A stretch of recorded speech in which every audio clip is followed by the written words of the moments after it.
15वीं सदी की ये कहानी है। किसी एक गांव में बहुत ही ज्ञानी पंडित रहा करता था। पंडित आजू बाजू के सारे ही गांव में बहुत प्रमुख और प्रसिद्ध था और इसी वजह से किसी का कोई भी काम हो वो सब लोग उन्हीं पंडित को ही बुलाया करता था। पंडित का परिवार ज़्यादा बड़ा नहीं था। पंडित अपनी पत्नी के साथ अपने बहुत बड़े घर में अकेला रहा करता था, क्योंकि पंडित की कोई बेटा नहीं था और एक बेटी थी जिसका विवाह पास के गांव वाले एक लड़के से हो चुका था।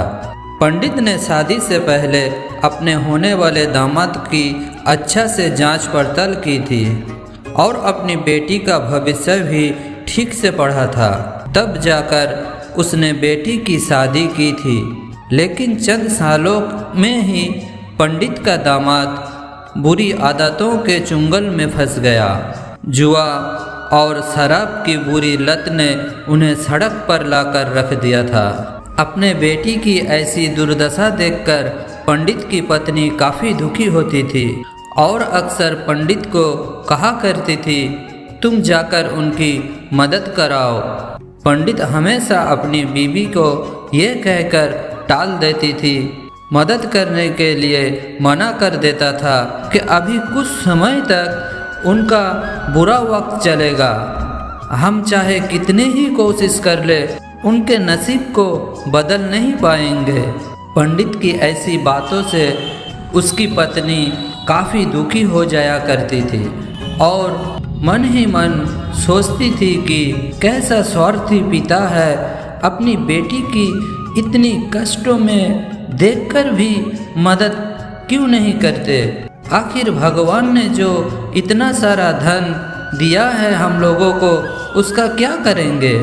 हमें कोई और औलाद भी तो नहीं है, ले देकर एक ही बेटी है और उसके लिए भी कुछ नहीं करेंगे तो किसके लिए करेंगे।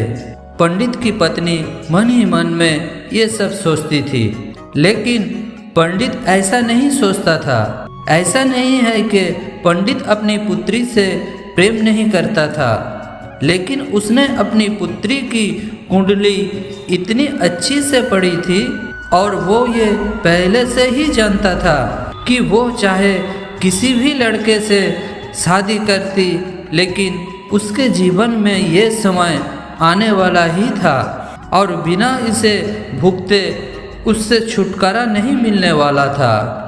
एक दिन खाने पीने के लिए भी मोहताज हो चुके पंडित की बेटी और दामाद उसके घर पर आए। पंडित ने और उसकी बीवी ने दोनों का खूब आदर सत्कार किया और खूब अच्छा खाना खिलाया। बेटी और दामाद की पंडित से सहायता मांगने की हिम्मत ना हुई, इसलिए वो बिना बोले ही वापस अपने घर को लौटने लगे। लेकिन माँ तो माँ ही होती है। पंडिताइन से रहा नहीं गया और बिना पंडित की इजाज़त के उसने चोरी छुपे बूंदी के लड्डू बनाकर उसमें सोने की सिक्के रख दिए और बेटी और दामाद को दे दिए, ताकि बेटी और दामाद की कुछ आर्थिक सहायता हो सके। पंडिताइन ये भी जान गई थी कि बेटी और दामाद शर्म के मारे उनसे मदद नहीं मांग रहे थे, इसलिए उसने बेटी और दामाद को भी लड्डू में छुपे सिक्कों के बारे में कुछ नहीं बताया। जाहिर सी बात है कि जब वो लोग घर पर जाकर लड्डू खाएंगे तो उन्हें उसमें सोने की सिक्के मिल जाएंगे। इस तरह बिना उनके मांगे ही उन तक मदद पहुंच जाएगी। सोचकर पंडिताइन मन ही मन में बेटी की मदद करने के लिए खुश होने लगी। पंडित के दामाद और बेटी उन दोनों का आशीर्वाद लेकर अपने घर के तरफ रवाना हो गए। उन दिनों गाड़ियों तो होती नहीं थी, घोड़ा गाड़ी या बैलगाड़ी चलती थी।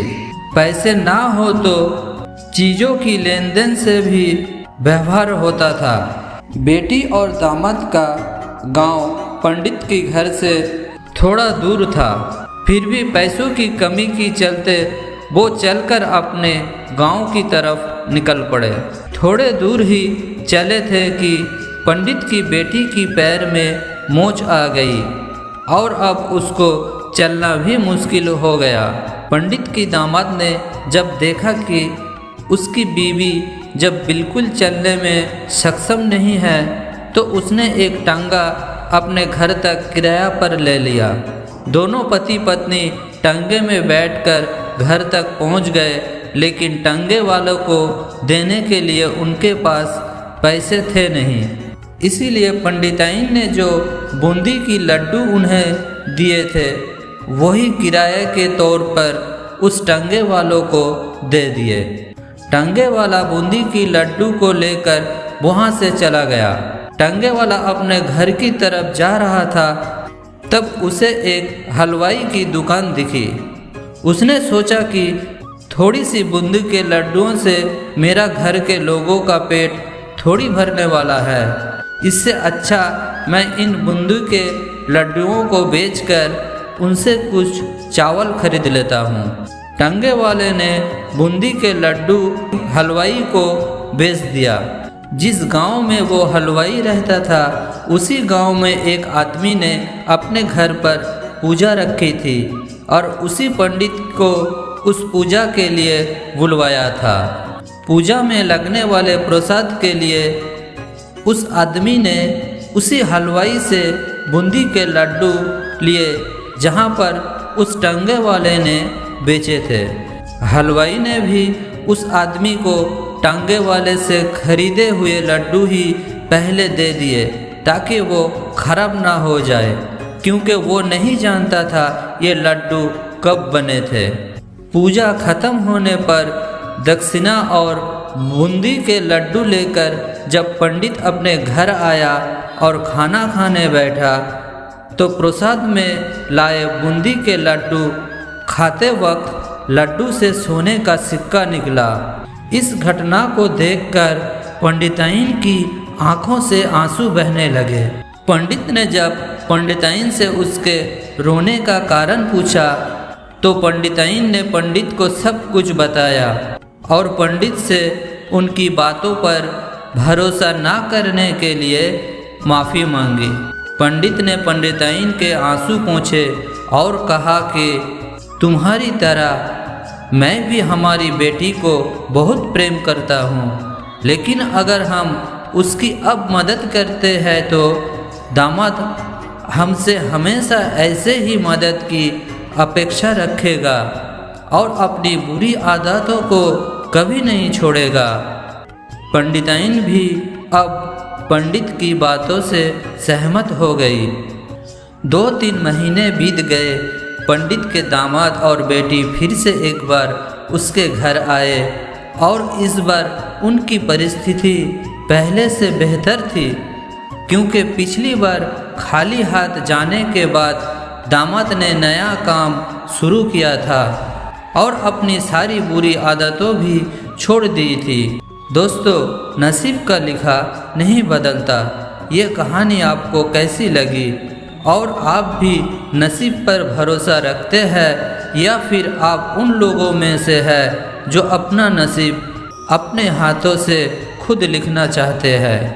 कमेंट में ज़रूर बताइएगा।